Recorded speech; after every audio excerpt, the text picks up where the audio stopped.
I want to say thank you to our generous sponsors today and all of you who are supporting us. And let me now introduce the president of our board of directors, Mr. Mike Wolf.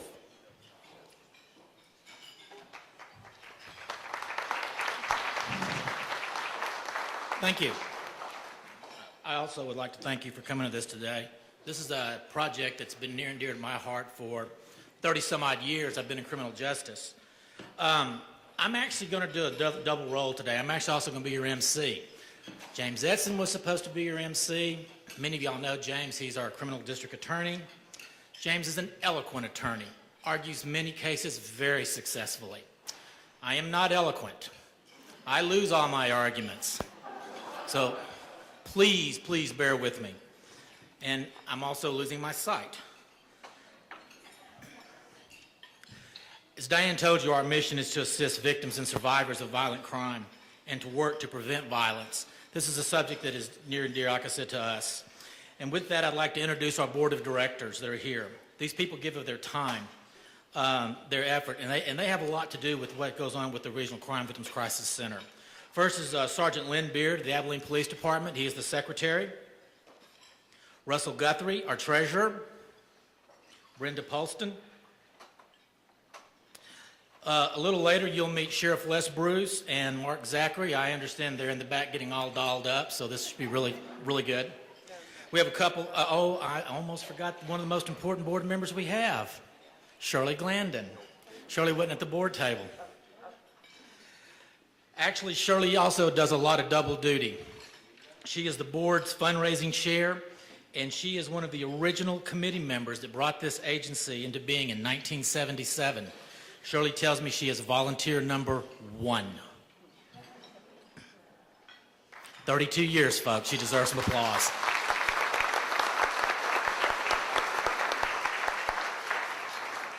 Ironically, Shirley, your name is on the big board. Stacy Valletta, I hope I said that right, chairs the events committee. She will be the commentator for our style show and a much better commentator than myself. Stacy is the sexual assault response coordinator at DIAS, and so our organization works very closely with her in assisting victims on and off the base. Other committee members include Louise Hatcher, Casey Hatcher, Lieutenant Joe Tower, who was a Man of Style and Strength last year, Dave Boyle, a 2007 Man of Style and Strength, Linda Scales, and Diane Kemper. And of course, there's our staff, Executive Director Diane Dotson, and Nikema Stewart, who is our development coordinator. I'd like all these folks to stand and accept your round of applause.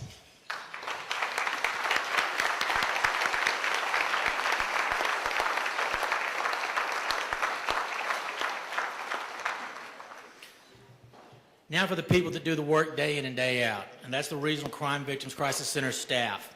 As I say your name, would you please stand? Diane Dotson, Executive Director. Monica Reed, Assistant Director and Counselor. Our licensed professional counselors are Pam Williams and Linda Dressen. Lori Button is Prevention and Education Coordinator. You've already met Nikki Stewart, our Development Coordinator.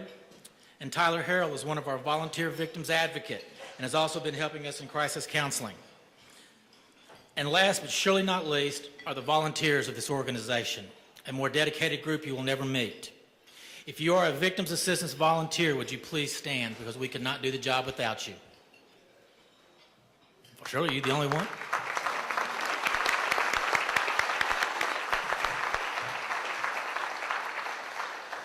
We have about 40 volunteers. A lot of them, unfortunately, had to be at their full-time jobs and couldn't be with us today.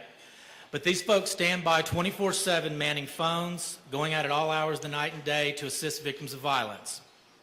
Several of our volunteers and some of these folks you'll recognize. They've offered us their stories in this next video presentation. So we'd like for you to take a look at this. It'll take about 10 minutes, and please continue eating. Do the video.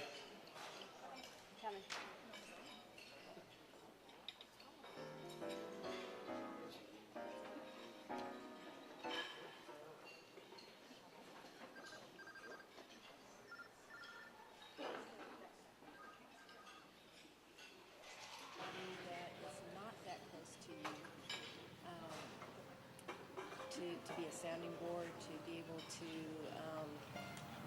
throw all of your emotions at. It's important to know that there are people that you can talk to, because it's not going to be, you know, okay, we got past.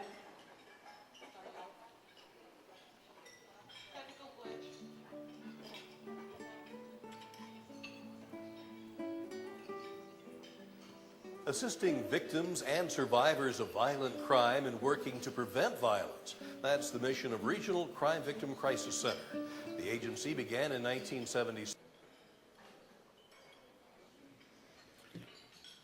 We're also very pleased to have the family of Jay Hatcher here with us today.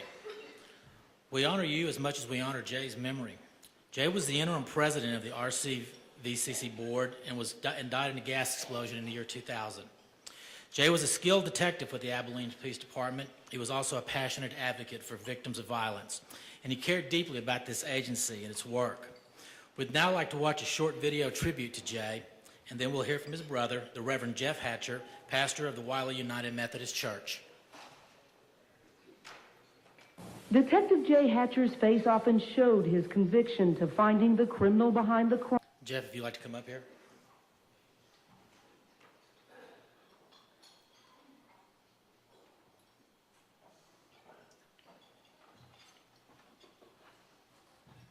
Well, it's hard to believe it's been 9 years since we lost Jay. But you know, I really, that last picture that was up there, Jay smiling, I really like that picture. I think he would want us to have a good time today. I think he would be excited about what we're here for. Jay, one thing that was really dear to Jay was his community, his family, and the victims that he served.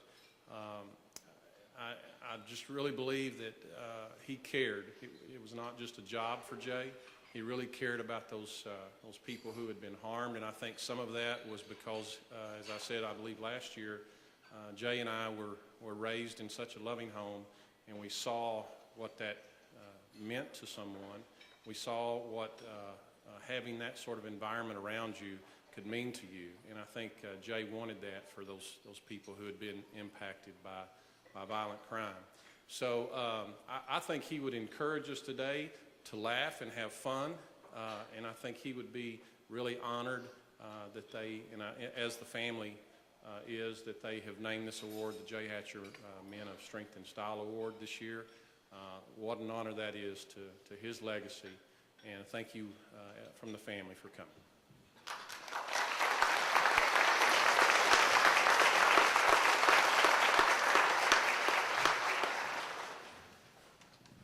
All right, now it's time for Abilene's version of America's Next Top Model. Our men of style and strength.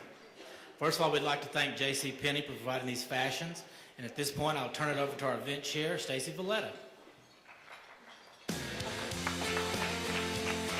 All righty, well, thank you, everybody. And I'll tell you, the men that you're about to meet, none of them were enthusiastic volunteers for this, but they couldn't turn us down.